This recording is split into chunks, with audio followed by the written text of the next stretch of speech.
UDF ആണ് പ്രതിപക്ഷം. UDF മാത്രമല്ല പ്രതിപക്ഷം.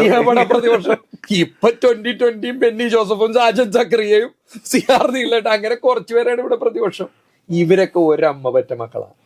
അല്ലെങ്കിൽ കരുവണ്ണൂർ ബാങ്ക് നിന്ന് കത്തൂലേ? 700 കോടി കാണാനില്ല വാട്ടർ അതോറിറ്റിയുടെ, നിന്ന് കത്തൂലേ? കുടിവെള്ളത്തിന് ഇത്രയും പൈസ കൂട്ടി നിന്ന് കത്തൂലേ? UDF ആണ് ഭരിക്കണമെങ്കിൽ. അപ്പൊ പ്രതിപക്ഷം ഇല്ല. നിത്യോപയോഗ സാധനങ്ങളുടെ വില, വെളിച്ചെണ്ണയും പലചരക്കും മേടിക്കാൻ പോയാൽ വിവരം അറിയും. എനിക്കിപ്പോഴും മനസ്സിലാവാത്ത ഈ നമ്മളെ ദൈവത്തിന്റെ നാട് എന്ന് പറയുന്നുണ്ടല്ലോ, ഗോഡ്സ് ഓൺ കൺട്രി എന്ന് പറയുന്നത് എന്തുകൊണ്ടാണെന്ന് ഞാൻ പഠിച്ചത് എങ്ങനെയാണെന്ന് അറിയാം. ഒരു യൂറോപ്യൻ കൾച്ചർ അല്ലെങ്കിൽ ഒരു യൂറോപ്യൻ സ്റ്റാൻഡേർഡിൽ വേണ്ട, യൂറോപ്യൻ പറഞ്ഞു ഇനി അത് വേണ്ട, ഒരു നല്ല സ്റ്റാൻഡേർഡുള്ള കമ്പനി വന്നാൽ KSRTC ഓടാൻ സമ്മതിക്കില്ല. ക്ലച്ചില്ല, ബ്രേക്കില്ല, പെട്രോളില്ല, ഡീസലില്ല, ഡ്രൈവർക്ക് ബോധമില്ല, നടത്തിപ്പുകാർക്ക് ഒരു ബോധമില്ല, ഇൻഷുറൻസും ഇല്ല. ഈ റൂട്ടിൽ കൂടി ഓടാൻ പറ്റും?